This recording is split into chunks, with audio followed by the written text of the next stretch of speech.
Bismillahirrahmanirrahim. Assalamualaikum warahmatullahi wabarakatuh. Alhamdulillah, bagaimana kabarnya teman-teman semua? Semoga tetap dalam lindungan Allah Subhanahu wa taala. Amin amin ya rabbal alamin. Oke, kami dari kelompok 7 mata kuliah studi Sejarah Kebudayaan Islam di MTS atau MA akan menyampaikan mengenai materi dinasti Mamluk di Mesir. Ya, dari kelompok 7 yang beranggotakan saya Yusuf Trifai dan teman saya Agustin binti Kamaliah.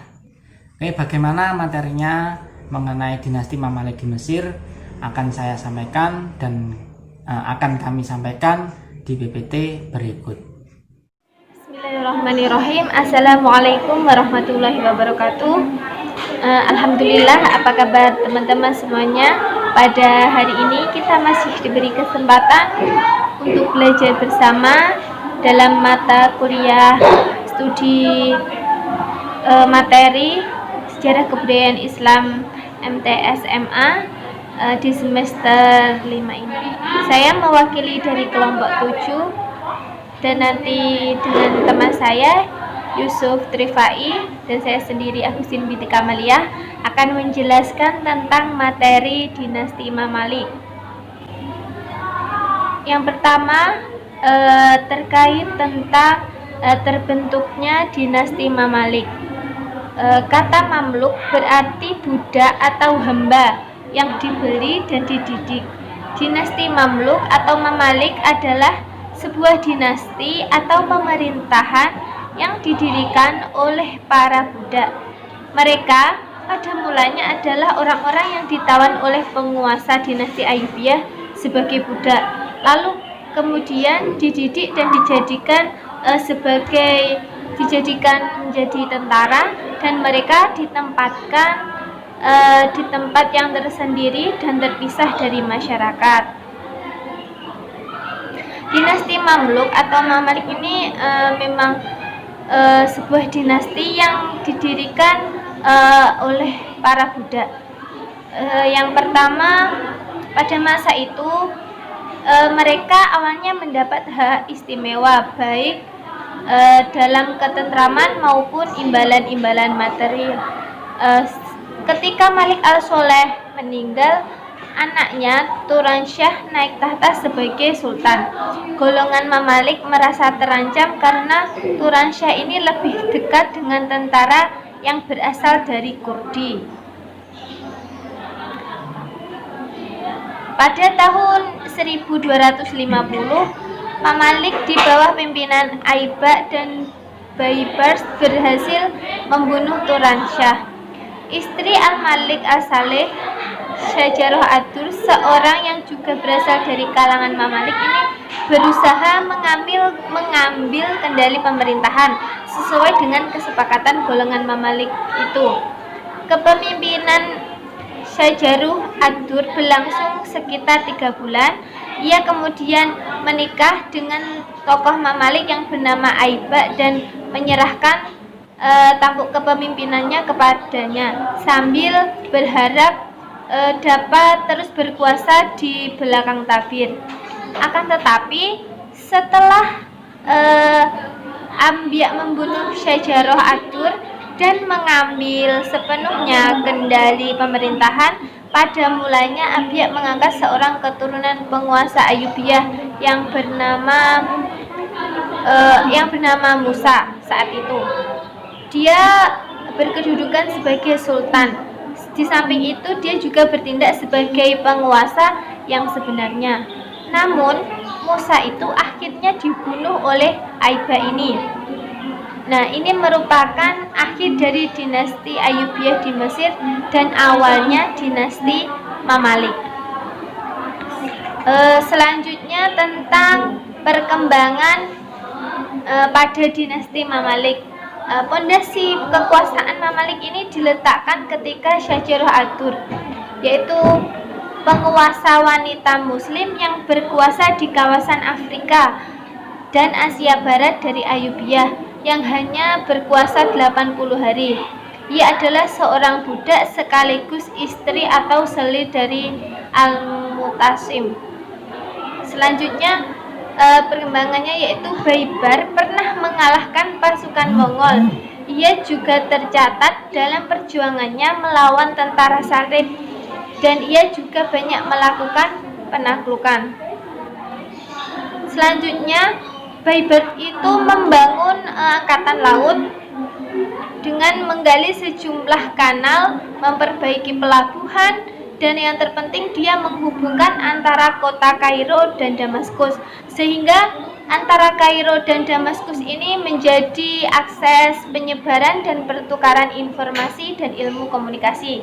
Nah, untuk di bidang agama, Baibar ini mengangkat 4 hakim atau kadi yang mewakili 4 mazhab yang populer seperti yang kita ketahui, seperti Imam Maliki, Hanafi, Syafi'i, dan Hambali. Keempat imam tersebut dijadikan mazhab yang kita ketahui sampai saat ini. Selanjutnya akan dijelaskan oleh rekan saya yaitu Yusuf Trifai terkait kemajuan-kemajuan dan kemunduran-kemunduran pada dinasti Imam Malik.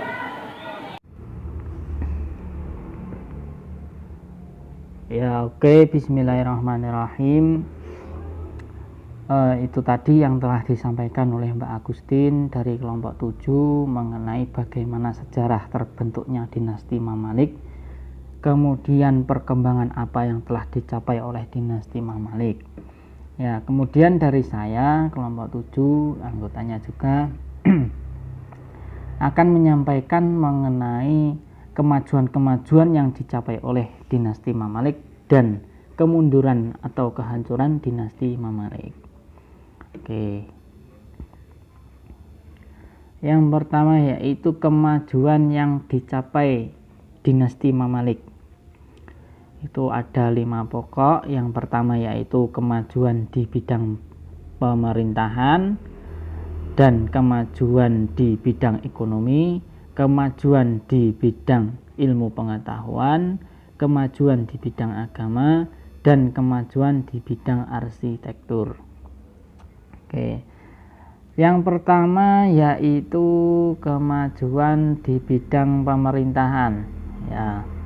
Kemajuan di bidang pemerintahan. Untuk menjalankan pemerintahan dalam negeri dari dinasti Imam Malik mengangkat anggota militer sebagai elit politik. Nah, dari pemerintahan, di bidang pemerintahan itu dinasti Imam Malik mengangkat anggota militer sebagai elit politik.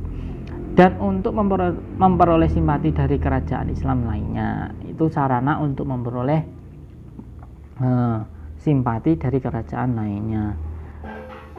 Ya, kemudian mengenai kemajuan di bidang pemerintah itu juga terletak dinasti Imam Malik juga dihormati oleh dunia Islam pada saat itu karena dinasti Imam Malik berhasil menghalau tentara Salib di pantai South Palestina untuk kemudian mengembangkan kekuasaannya ke barat hingga Cirensia ke Gunung Taurus, Mubia, Mursawa, dan ke selatan melindungi kota-kota suci di Arabia.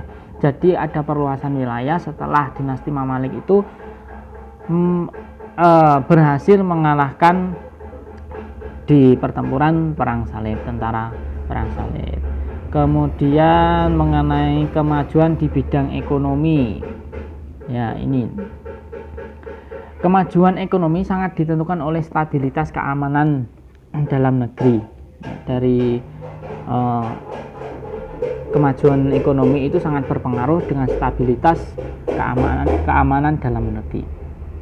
Dengan membuka hubungan dagang dengan Perancis dan Italia melalui jalur perdagangan yang telah dirintis oleh Daulat Fatimiyah sebelumnya, Kairo menjadi jalur perdagangan antara Asia dan Eropa karena menjadi penghubung melalui jalur Laut Merah dan Laut Tengah di Eropa. Nah, jadi kemajuan di bidang ekonomi itu mencetusnya atau membukanya hubungan dagang dengan Perancis dan Italia. Jadi dengan perdagangan itu dapat meningkatkan ekonomi yang ada di dinasti Imam Malik. Kemudian yang ketiga yaitu kemajuan di bidang ilmu pengetahuan. Nah, telah diketahui bahwasanya dinasti Imam Malik yang ada di Mesir itu sudah terbiasa dengar, yaitu perguruan tinggi di Mesir, yaitu Al-Azhar. Ya, itu kemajuan ilmu pengetahuan pada masa dinasti Mamalik disebabkan oleh jatuhnya Baghdad dari sangarangan Mongol yang mengakibatkan sebagian ahli ilmu pengetahuan melarikan diri ke Mesir. Jadi setelah